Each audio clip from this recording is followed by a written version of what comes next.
Ito-toast ko na yung glutinous powder na 2 cups hanggang sa mag golden brown lang or mag brown lang siya. At pagkatapos niyan, ilagay mo na sa bowl at isit aside. Habang ginagawa ko yan mga kalasa, kung bago ka pa lang sa aking channel, welcome. At huwag kalimutan mag-subscribe at i-click ang bell button para sa mga notification. At kung dati ka pa, welcome back at i-follow mo na rin ako sa aking Facebook page Lasang Pilipina. Okay na tong ating glutinous powder. Hiwalay muna ako o magtira ako ng mga 1/4 cup lang para gamitin natin yan mamaya. At ilipat ko na yan sa bowl at isit aside muna. Maglagay na rin ako ng gata sa kawali. At maglagay ako ng asin. At lagyan ko na rin ng condensed milk.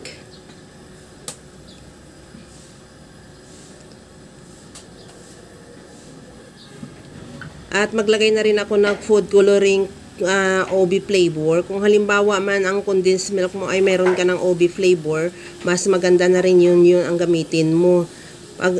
Halo lang hanggang sa mag-mix lahat natin na mix ingredients. At ilagay ko na rin yung tinos natin na glutinous powder.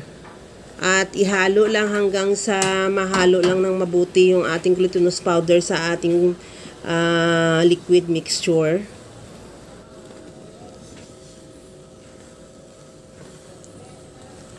At ihalo lang ng mabuti na talagang mawala yung kulay ang puti sa ating mixture na magiging kagaya nito sa nakikita mo sa video na talagang ubi na siya lahat.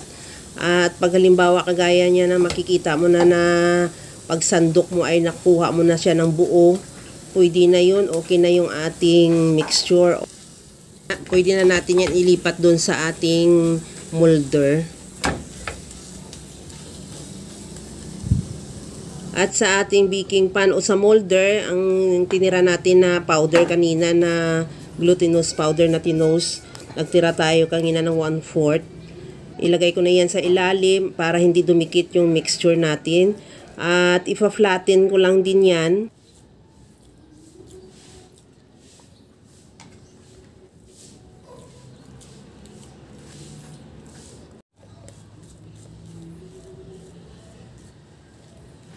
Okay na ito. Pagkatapos niyan, ilagay natin ulit yung tira nating powder o yung glutinous powder na tinira natin. Ilagay lang yan ulit sa taas para makover lang ulit siya ng powder.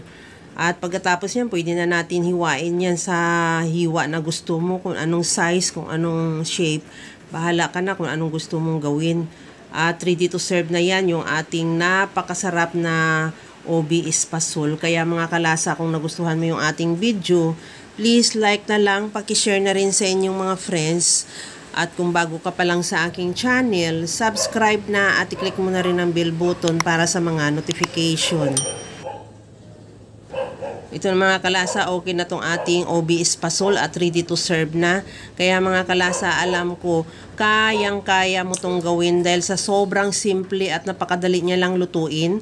Kagaya lang lagi sa sinasabi ko na wala namang hindi marunong magluto basta sa simpleng paraan lang. Kaya gawa ka na rin mga kalasa kung hindi ka naman, wala naman nagpapasalubong sa iyo ng espasol, gumawa ka na lang kasi napakadali niya lang gawin. Hanggang sa muli mga kalasa, thank you for watching. Bye-bye!